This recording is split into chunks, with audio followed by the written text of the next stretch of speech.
We're a locally owned mid-sized hotel in St. John, New Brunswick, right in the Bay of Fundy. We're one of the newer hotels with all the modern amenities, located in the heart of the shopping district in East St. John, with easy access to the main highway. Excellent. Thank you.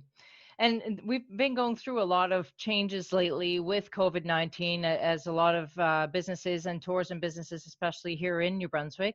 Can you tell me a little bit about how, as general manager, you and your team have adapted, and what challenges or restrictions you've had to put in place related to COVID-19? Sure. Yeah, we've adopted quite a bit.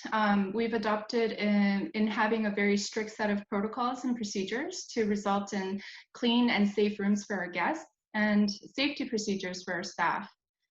We've adopted to the various challenges associated with food prepping, where we have eliminated our breakfast buffet. So we now have packaged grab and go breakfast for our guests.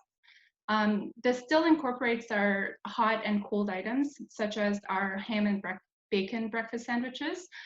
We still do our freshly cut fruit cups, among other individually portioned items, to allow for a healthy and balanced morning meal for our guests. We've also adopted new procedures to make it easier for guests to be able to order lunch and dinner from various restaurants around the city and to have it delivered right to their doorstep in the safest manner possible.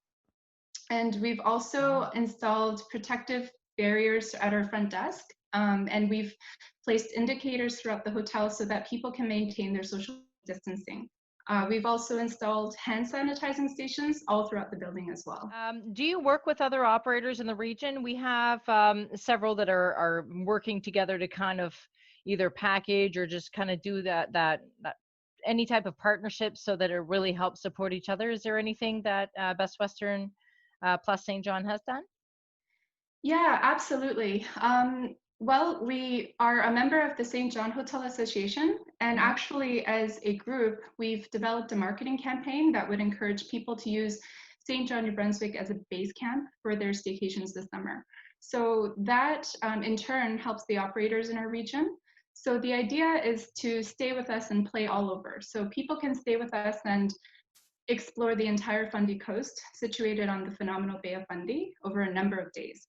So as an example, you can check in here where you really can experience the safe and clean rooms, unload your luggage, then you can drive west to spend a few hours in St. Andrews, for example.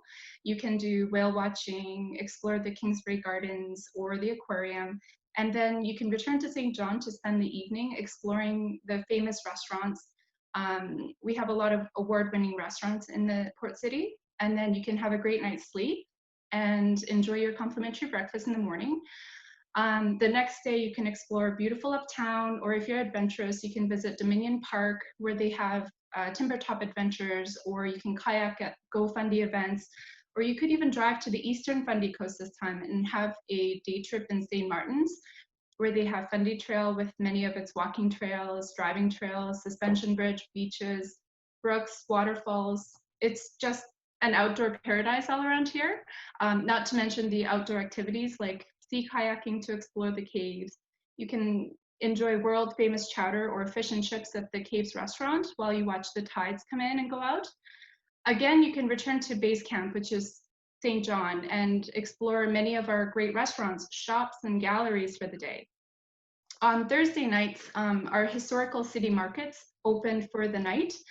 So you can Oh. hunt for some souvenirs and check out some street art, taste some great food, craft beer. These are just a couple of examples, but we have awesome islands like Grand Manan, Deer Island, and Minister Island. And to the east again, you have the natural wonders of Hopewell Rocks and Fundy National Park, where you can really spend days exploring. So our idea is to make St. John the base camp in order to explore the whole Fundy coast. And we also are a member of Discover St. John, and they're working hard to encourage people to overnight stay in St. John to explore the museums, craft beer, culinary cuisine, street art, natural parks, and a number of great attractions around the city. It's a historical city on the Bay of Fundy, so they're actually partnering up with us in that way.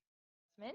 Have you needed to change any of your offerings or services that may or impact the way that the client experience is delivered? We've had to make some changes. However, we always try to keep it top in mind that we don't want to affect customer service in any way. So if anything, all the operational changes that we've made, we want to enhance the safety and cleanliness of our operations, Mhm. such as, offering the grab and go breakfast and still including the hot and cold items, and allowing the guests to be able to use our pool and fitness center, but they have to sign in advance to reserve their slots so that we can limit the number of people that are going to be in the rooms, and allow us the time to disinfect the room properly in between uses, such as our breakfast room too. They're able to sit down and eat in our breakfast room, but we have staff going in to disinfect the tables and the chairs after their seating.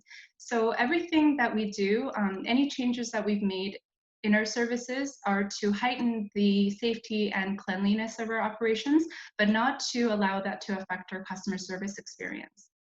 What would you recommend to your fellow New Brunswick tourism operators as we move through the next few months? Any suggestions or tips that you can offer?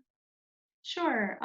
Well, I would say that it would be to focus on the cleanliness and safety measures to protect the customers and your team members against COVID.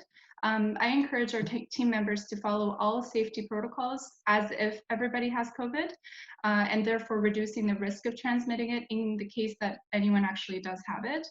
If everyone's adhering to the social distancing rules, diligently disinfecting surfaces, and keeping their hands clean, I think it all reduces the likelihood that anyone will be able to pass it on um, in our environment. So by instilling these practices diligently, I think we're gaining customer trust and confidence in our products, and therefore we have a higher chance to survive through this pandemic. This is the new normal now, so I think it's equally important to adopt quickly and continuously so that our operational changes don't affect the great customer service. We also have to keep our eyes and ears open for continuous changes, whether it be the expanding of the bubble or the updates on provincial directives, reliefs, or whether it could be the possible border opening, and taking advantage of every marketing opportunity that may affect your business, or operational changes that you would have to make. So, but by adopting quickly to these changes, I think that I hope to see as many tourism businesses as possible find the tools necessary to survive through this pandemic.